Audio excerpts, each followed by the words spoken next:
Okay, so today I'm here with Marcel Abbott of BBL Lab. Marcel, thank you for coming on. Thank you for having me. Thank you Yeah, for it's having my me. pleasure. It's my pleasure because you're one of the ones that started this all for me, really, because you had me on a BBL Lab a couple months ago now. Yeah. Yeah, and it's always good fun. So tell people about you. Who are you? What do you do? And tell us a little bit about BBL Lab. Well, like you mentioned, you've been on BBL before. It's basically just a British basketball podcast. Promoting British basketball and just getting players on. Basketball personalities and anyone involved in the game. And for myself, I started kind of everything like a couple of years ago. I think I was 12 when I started, and then how old are you now? 15. 15, yeah.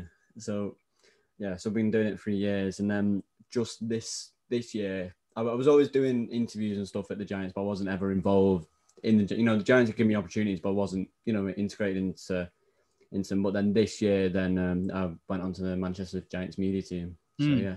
And of course, it's unfortunate that this is the year it's happened. Yeah. How's that experience been for you? It's been fun because although I've kind of learned how I guess things are run, professionally, in a club, how people, how you go about things, how for instance, you word things, and kind of scheduling things, and the little things that actually prove to be quite essential, in order to run media, I guess. Yeah, that's something I've definitely noticed since starting the podcast. There's so many things where you think it's sit at a desk, talk for 20 minutes, and something that I noticed is it's very hard. 15 minutes to talk for 15 minutes, that's hard. That's really hard. It's a long time. But is that something that interests you going forward, like going into media, going into sports journalism, stuff like that? Definitely. I think ever since I've kind of got into it, I think that's been my only kind of thought is getting into it. So yeah, for sure. Yeah, well, you're doing the right thing, getting your foot in the door early. Yeah. So Manchester Giants, how are things going for you? Obviously, you've just brought in Lloyd Gardner. How do you feel about that? I think we were much better at the start of the season. We were. It seemed like we could beat anyone on any given day, and then I think there was one game that kind of everything switched since then. I think we went down to Surrey. We won the game, but Jack Hudson got injured. Jordan Whelan got injured 2 minutes into the game. Yeah. Hexham got injured. It seemed like everyone got battered. Yeah. and then Hexham was out. And then we lost about 3 games because we had about 5 players. Well, you've lost Breon Brady too, who was probably your best player for the most part of the season. Yeah, so I think with all the injuries, it meant players were like, well, I don't want to be here. Things must have happened, and then we lost 9 in our last 10 or something like that. And then I think ever since that game, it's kind of just went down since then. But hopefully we can pick it back up with the new coach. Well, exactly, and as you say, if you're losing games because of injury, at the end of the day, you'll take that. At least you're not losing games because you're bad. You're turning up with 5 players. That's nothing to do with you. But Jordan Whelan, you've got Ulf. He's playing all right. Yeah. It's just a case of having to fill those holes when they're out, and seeing that NBA was free for a while, it would be nice to see if you could have picked him up, but he would definitely filled the Breon Brady role. But yeah, around the league also, how do you think things are going? Who do you like this year? What teams do you think could go all the way? Well, it's horrible because obviously Cheshire are our rivals, but a lot of the guys on that roster are, I kind of like as players. So I for instance, I hate playing it. I hate them. I hate it. For instance, you got Mike McCall, the next Giant, Kyle Carey, and a couple other guys. So I like watching Cheshire because I think, they were they're how we were at the start of the season, the team that no one expected to beat these teams and went out and did it. So I think them and Plymouth, I think, are the 2 teams I enjoy watching. Yeah. So, No, I enjoy watching Plymouth. I spoke about it with Paul Nicholson, but I think it's amazing how being in Plymouth, they can get people to come and play for them. Yeah. And they lost Josh Wilshere too, and I thought that was going to be a a big deal for them. Yeah. Loss for Shah Hassan, I thought that'd be a big deal. But Ashley Hamilton, what a player he is, and they're starting to find some good ground. Speaking of Denzel Ubiaro, would you say he's the most improved player in the year this season? I think he's got to be one of them. I think I'm not sure what his exact averages are, but I think it's got to be at least 10, 12 points or something like that. And but he's doing it. It's not like he's scoring 10, 12 points on 10, 11 shots. He's doing it with the good quality shots. Yeah, exactly. So I think he's definitely up there. Yeah, and then they've got Chris Porter Bunton too, who was I really like him, a really good defensive guard. And then how many did he have the other night? I think he had 18 the other night. Yeah, I think it was something like that. Yeah. So Surrey's another team that are exciting. Now they've kind of picked it up. Yeah, they've got loads of really watchable players. I just love watching Ryan Richards play. Yeah. I wish I had his confidence whenever he steps into a free. I don't think I've ever seen him hit the rim, let alone score one. But no, Surrey are fun to watch. So really, one of three teams are going to win the league this year. Yeah. The Newcastle, Leicester. How do you see that top three finishing? I think Leicester will win it. I think the game last night kind of, I wouldn't say sealed it, but it kind of just showed. And I think showed their intent, didn't it? Yeah, and I don't think Leicester will lose that many games. For instance, other teams don't, because Leicester are a great team, well run, and and they got Gino Crandall. So on top of being the best defensive team in the league. Yeah. So, and then I think it'll go Newcastle, then the Lions. So yeah. See, I have it Leicester, London, Newcastle. Yeah. And I have Leicester at the top for the exact same reason as you. I don't doubt that other teams can pick up. I don't doubt that London can win every game that's left, but I just don't think Leicester will lose enough games. That's the thing, yeah. I don't think they... And again, part of it is the bias of, I support London. But I just think with the games in hand and the talent on that roster, I think they'll pick up enough to at least leapfrog Newcastle. But again... But no, we'll see what happens. Yeah. I was just gonna say I don't know exactly what the table looks like, because I've been trying to avoid looking at it, in recent weeks. So yeah. Well, you had a big loss against Newcastle, didn't you? Yeah, we did. Again, no shame in there. Yeah. So trophy final this weekend or cup final? Yeah. What do you think? Who do you think's going to walk away with it? And it is Plymouth and London. Plymouth. I think it'll be tight, because I think in the games we played, I know they had one on Sky. I think London ended up pulling away at the end, but I know it was close, and I think Plymouth have picked it up a lot since then. So I think it'll be tight, but I think also with the experience, for instance, of DeAndre Liggins on the team, and that defensive prowess, I think London will just win it. So yeah. No, I see where you're coming from. I mean, Bill Simmons often talks about, this will come down to whoever has the best three players in the series or in the game. And you think if Liggins, Williams, and, someone, I don't know, Faro Aliosic, if they all turn up, considering exactly. Plymouth don't have a full cast either. They're out without Ashley Hamilton at the moment. I'm not sure if he's back for the final. I'm not sure what the injury is, if I'm honest. Yeah. Because was it an injury or was it COVID on the way back from? Because that's what got Teddy Okorea for and Ben Lawrence, wasn't it? Andrew Lawrence, sorry. Yeah. I'm not sure. But no, the league's looking good this year. I think even the teams that are down the bottom, with the exception of maybe Glasgow, I don't think they're bad.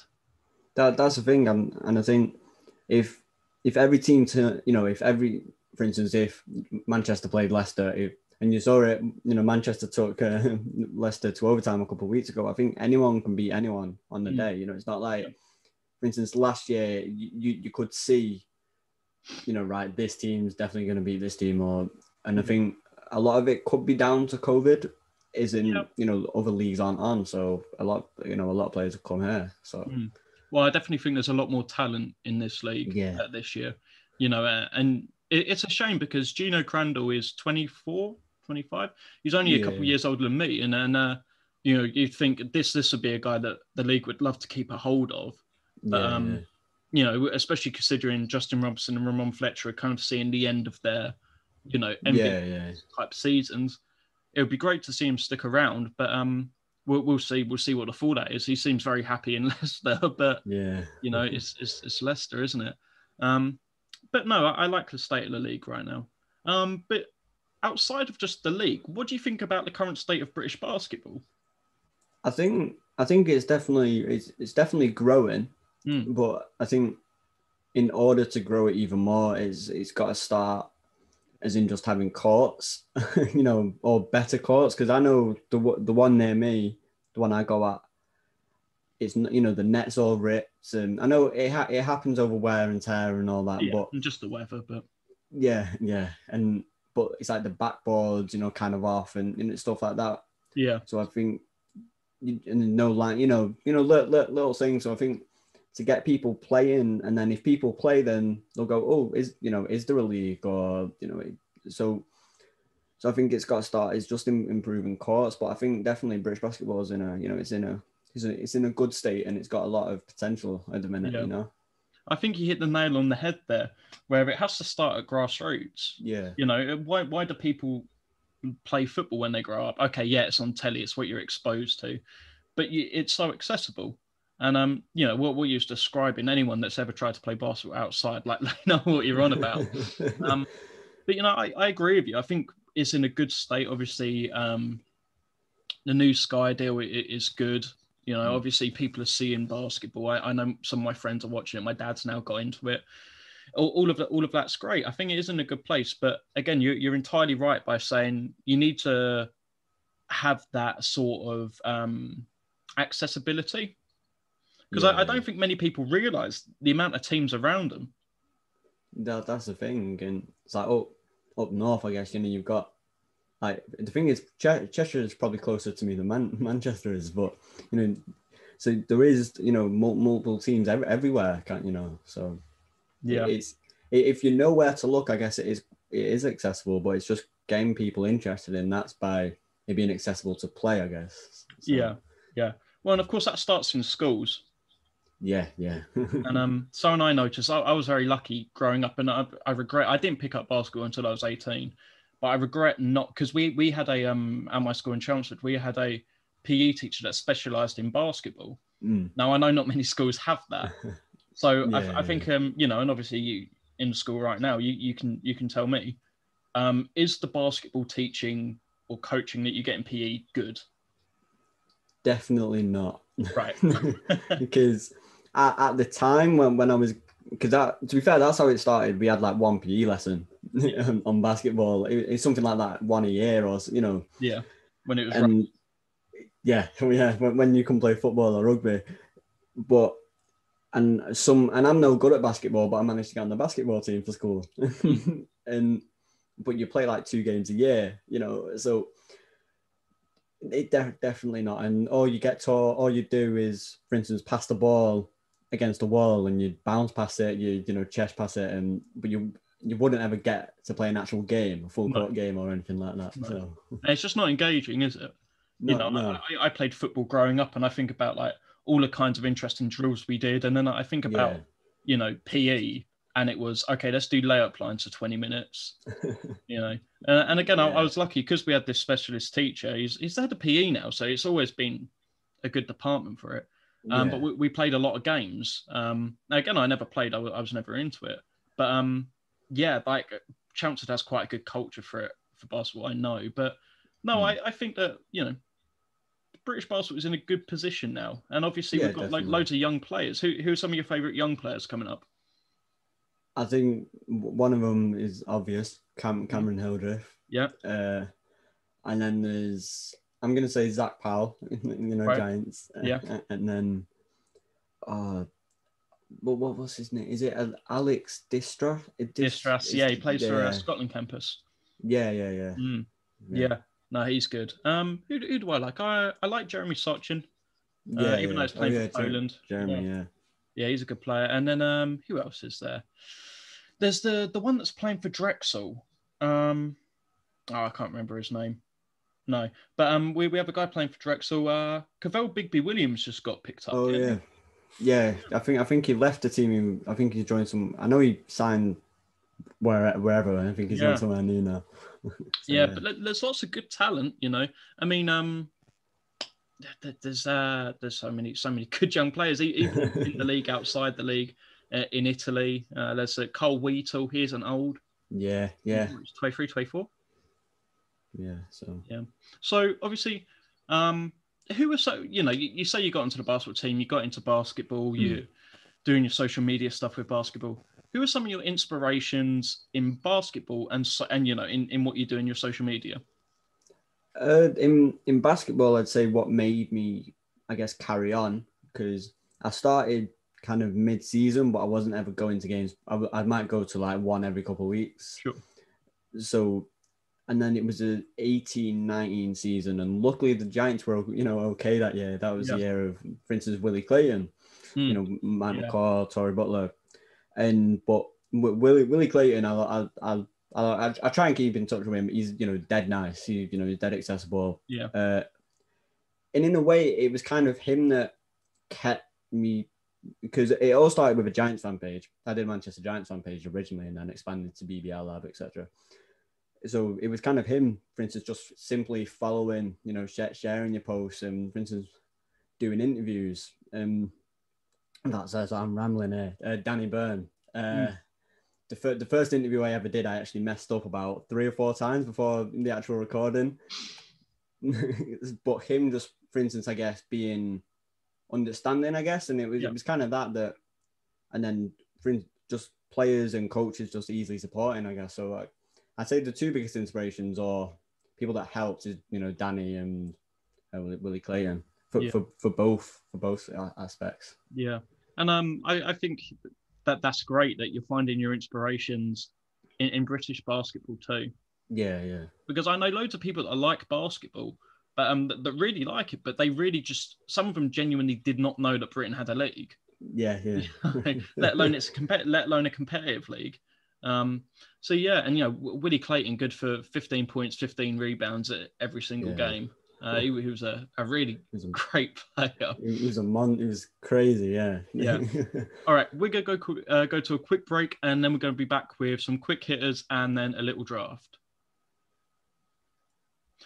Okay, and we're back. And so, talking a bit about the BBL, and, we said that you want to go forward with the social media and the journalism side of it. So what do you think the future looks like for you? Most guests I ask what the next 5 years looks like, but of course, being so young, obviously that's so in flux right now. But, what's your kind of goals, aspirations as of right now? I guess, when I started BBL Lab, the goal was, I guess, to be, for instance, like Hoops Fix, I guess, holding camps and, being like, I guess, at the pinnacle of British basketball, being, and I guess being like that for social media wise, but then the other goal, I guess, in sports reporting is, I guess, going over to the NBA and doing it in that in that respect. So it's either going and being promoting British basketball to a high degree, or going over to the NBA and doing sports reporting. Well, British basketball is in good hands if that's that. Yeah. What's been your favourite moment from working with the Manchester Giants? Oh, that's... There's a few to pick from. I don't know. I should have thought about this. Did I ever tell you news before it drops? I get a bit every now and then. For instance, before we announced Aaron Dramipour, I knew we were signing someone. I just didn't know who. But I didn't know about the coach. I was shocked when I saw that. Yeah. But the thing with that was everyone was reporting it a few days before it happened. Yeah. And then when they finally announced it, the cat was already out of the bag. Yeah, that's the thing. All kind of the hype about it happened, days before the Giants actually released it. Yeah. So you say you're playing, you say you're not very good, but I doubt that. I'm sure you're good enough. But here's a hypothetical situation that my friends and I talk about. we're in an we're in a BBL game, right? If every single play the team tried to get you to score, how many points do you think you're getting in a game if you play 40 minutes? Every single play. So yeah, every play they're running a play for you, or they're just giving it to you and said, "Let's see, put Marcel on an island and see what he does."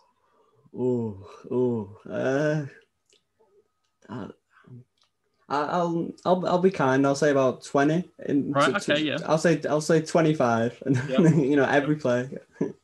Yeah. Well, the way I was thinking about it was, for me,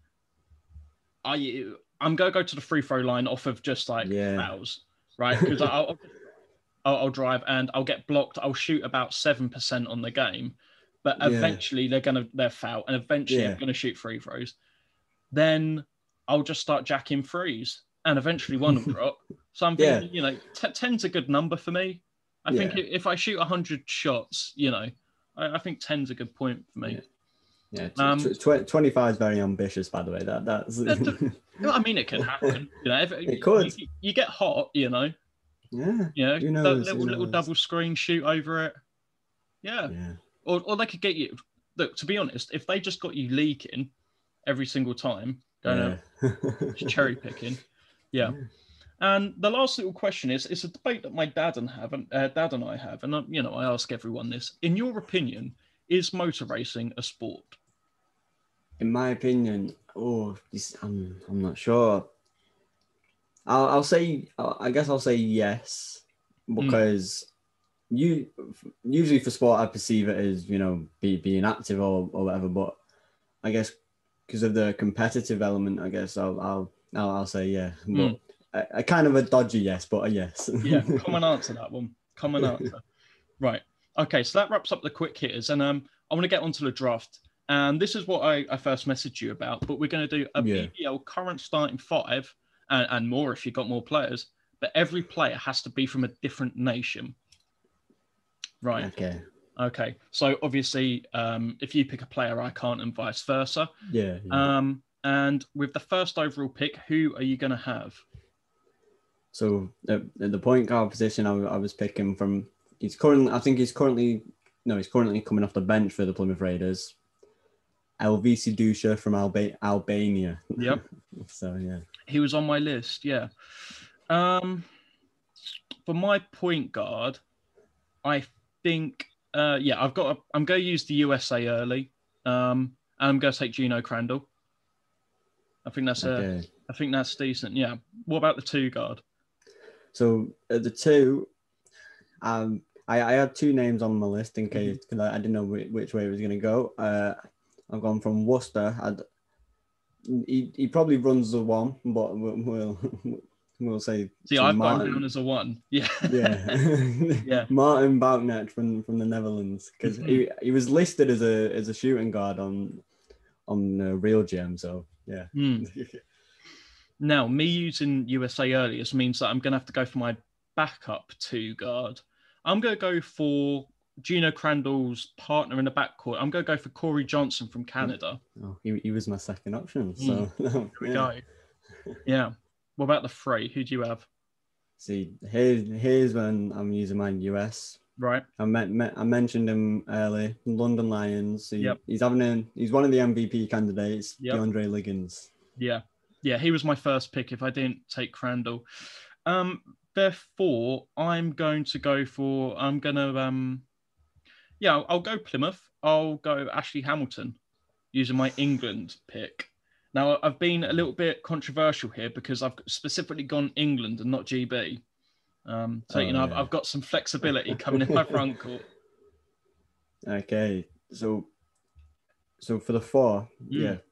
So I've gone Scotland because I did have Ashley Hamilton. I've gone Scotland, Leicester Riders, Ali Fraser. Oh, okay, right. I was worried for a minute because when you said Scotland at the 4, I thought you was taking Gareth Murray. Oh, the 2 names I've got for the 4 are Gareth Murray and Mike Tuck, but I've already used Canada. Oh yeah. So therefore, I'm gonna take Gareth Murray, I think, and run my 4 from Scotland. Okay. So, did you want me to go for centre? Yeah. Who you got in the hole? So He's recently signed. I had to get a Giant in. He's recently signed to the Giants. Aaron Jeramipo from Iran. Yeah, that's a good one. It's a So at the centre, I've got a couple of players that I'm thinking of. I think I'll go Faro Alahodzic from Bosnia. I think that's a good pick. However, I'll tell you what, Prince Ibe from Rwanda, he was close to getting in. Yeah, he was my other option as well. Yeah. So some other names that I left off the list: Josh Wiltshire from Australia. Yeah. So Ryan Beastie from Australia. I had Ali Fraser. I had Martin Boutnick down too. Yeah, I had the guys I didn't pick. I had Dirk Williams and Corey Johnson and Ash Hamilton and Prince Bay as well. Yeah. And then there's a couple of Angolan players in the league, if I recall correctly. I just can't remember their names off the top of my head. I know you've got Ed Lucas, I think. Ed Lucas. I know you've got Jules Dangakodo, who represents the Cameroon, I do believe. Yeah. He had a good game the other day. Proper defensive specialist. Yeah, he's started getting minutes at the start of the season. He wasn't, but it's nice to see him, getting some court time. Yeah. Have you seen the London Lions on Instagram when and Ed Lucas must have told people to do it. Every post on London Lions Instagram is Ed Lucas. Yeah. But good player. Right, Definitely. Marcel, where can people find you? We've spoken about BBL Lab. I'm pretty sure people have got the message, but tell them your handle specifically. So you've got on Instagram Marcel_Abbott _ you've got, and then BBL.lab on Instagram, and then over on Twitter Marcel_Abbott _ and then BBL_lab as well, and then BBL Lab on all podcast platforms and on YouTube. So yeah. Okay, and it's a great fun. Always good to talk to you, and I want to thank you very much for coming on, and for everyone listening, thank you for listening, and have a nice day.